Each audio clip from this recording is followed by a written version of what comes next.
Accra in Ghana takes a lot of the country's cargo revenue, as the tedious process of importing or exporting can be discouraging.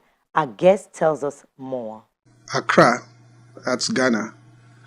It's taking almost all our business, you know.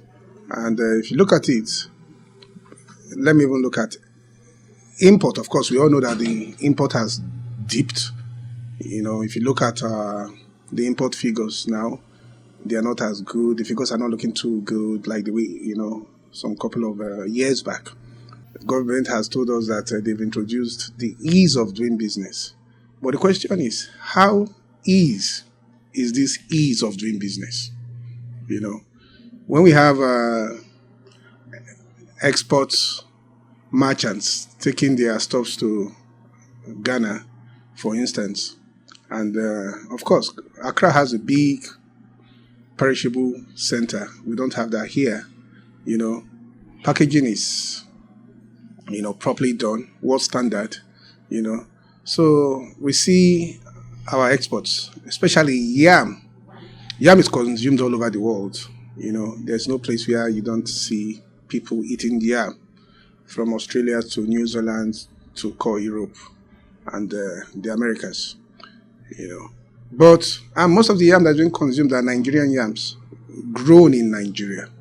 But unfortunately, these yams are, let me be magnanimous, maybe, 85% is being trucked, to Accra. And Accra gets the credit, Ghana gets the credit. When you go to stores like Sainsbury, Asda in the UK, and you see yam, it's Puna yam made in Ghana. And of course, the yam is from Nigeria. So when we look at this as a case study, we wonder, because this revenue should go to Nigeria, it should go to us. It should be our revenue. It shouldn't go to.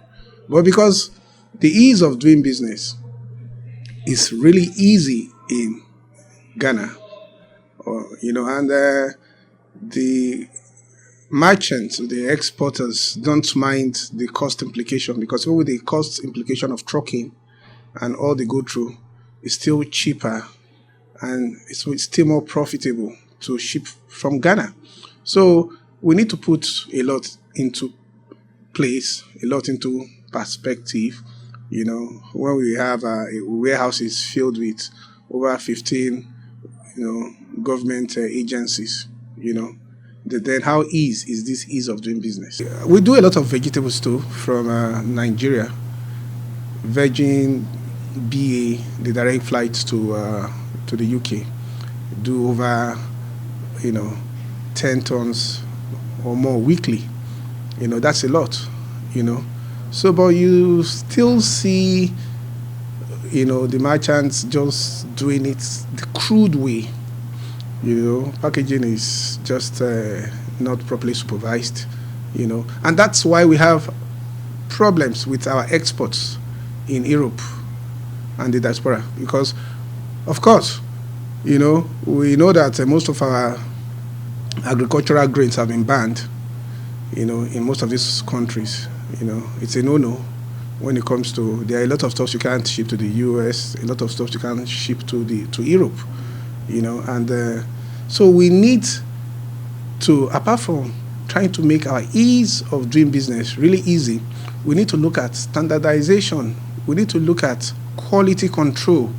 We want a situation where our grains get to the UK and even everybody in the UK can consume our grains. If it gets to Australia, Sydney, Melbourne, Germany, wherever, we don't want to be leveled as laid back